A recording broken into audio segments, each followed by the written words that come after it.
And that scene was supposed to take place in 1968, which is a few years after this film takes place. And they added, receding hairline, wrinkles, some gray hair to Pacino. And that was actually the end of a scene that was originally written and shot. Some of it was shot with an older Anthony who tells Michael that he wants nothing to do with his father's business and will not follow in his footsteps. And the actor was about 18 years old. So the scene was filmed about halfway, but apparently they lost the light because they were on location at the time. They lost the light. They decided not to go back or couldn't go back, one of the two, so they couldn't complete the scene.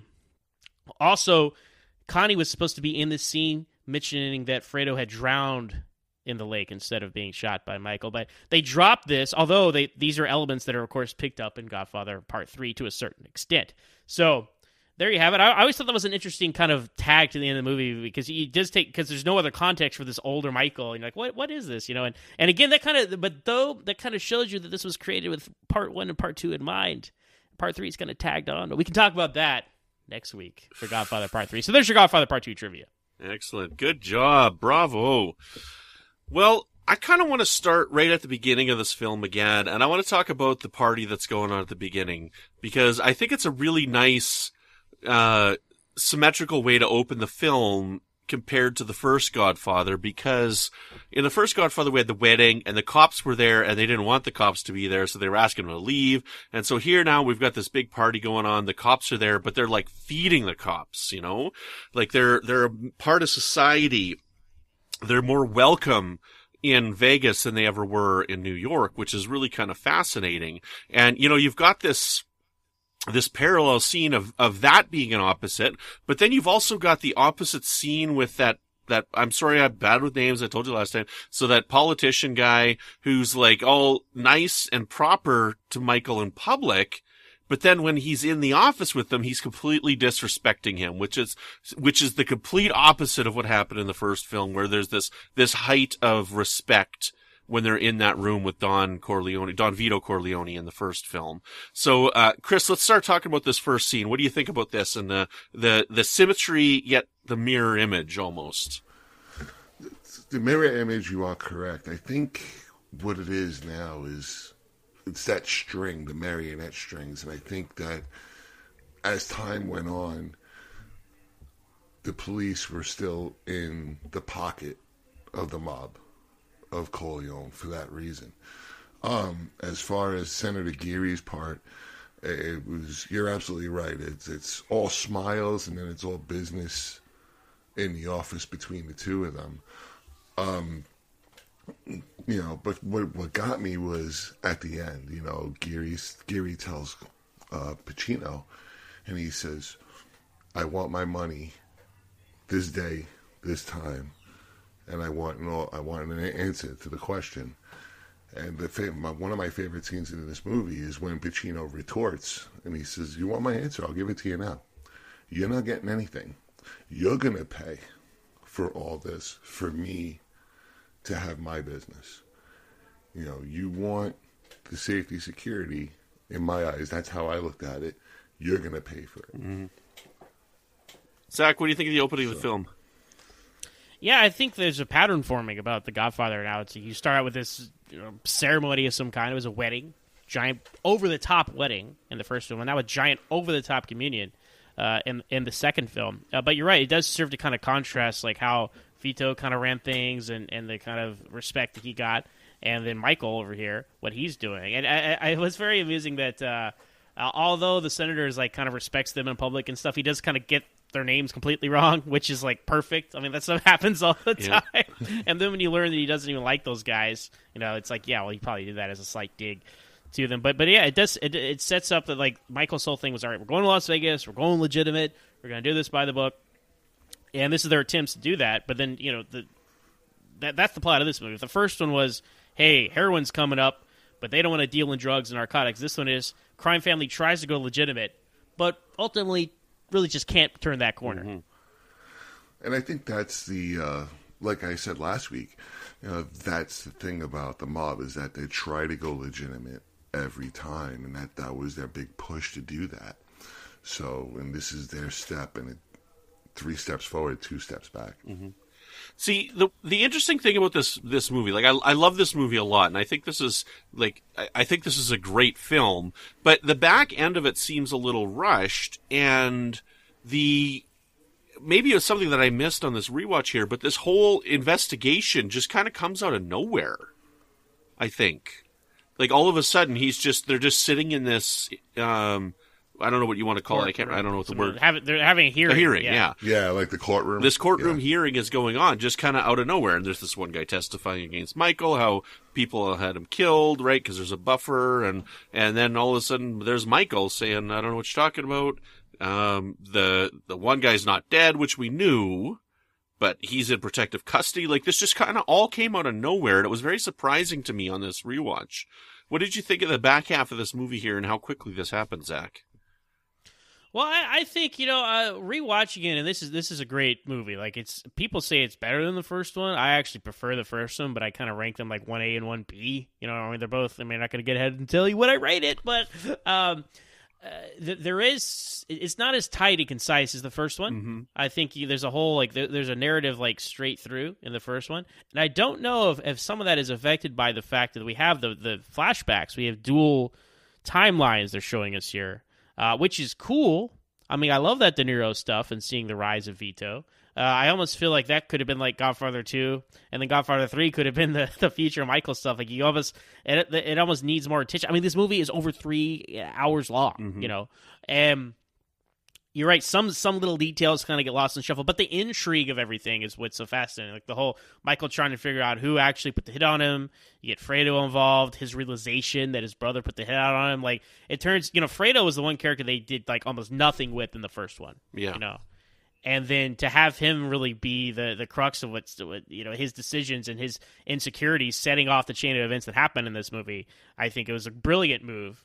By Coppola and Puzo to kind of do something with him, and so that's why the second half of the movie works for me, because Michael's going through all that, he's dealing with Fredo, like they're reconciling, they're not, the inevitable is coming, because in the first film, Michael tells him, he's like, don't you ever take sides against the family again, and that's exactly what happens here, and he deals the consequences. But I do see what you're saying, Brandon. I also felt like there wasn't like a, hey guys, we're under investigation now. Like nobody comes in and makes that announcement, so it's something that just appears into the film. So I see what you're saying. Yeah.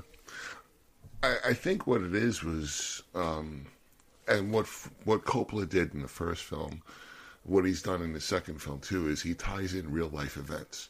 And one of the things after remembering and watching this movie, I can think of is that last week we talked about how Brando took the Frank Costello approach, to the role of Vito Corleone. But you also have Mo Green, who was the Bugsy Siegel. You have the character Hyman Roth, played by Lee Strasberg, who's the Meyer Lansky. So you have some sort of background into real life that they put into the movie. And if I'm not mistaken, Zach, you could probably correct me on this if it's in your trivia notes, the courtroom scene was actually based on Sam Giancana. Yeah, I believe so. And you're right about Rothman being based off of Hyman Roth being based off that other guy you just said. So many names.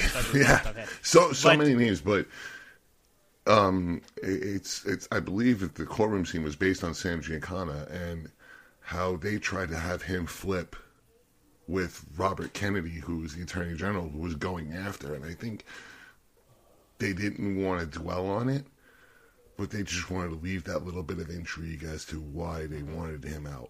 Mm-hmm. Yeah, that's a good point, Chris, because a lot of these characters are analogs to real life characters, and even the senator. And I don't really see the A to B correlation, but the senator was inspired by JFK, apparently, because remember this is the '50s, so his rise to power and all that. And they do make a reference at the end of the film, like we can't get to Frankie. It's like trying to kill the president of the United States. And Michael's like, anyone can be killed. And remember, this is before '63 with Kennedy. So anyway, I could see the correlation between the two. Mm-hmm. Yeah, that's just it. The back end of the film just seems really sudden to me. So I wanted to ask you guys about that because I know how high people put this film, and most people, I think, believe that this is a better film than the first film.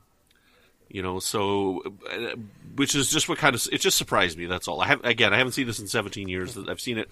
It's been a long time since I've seen this movie.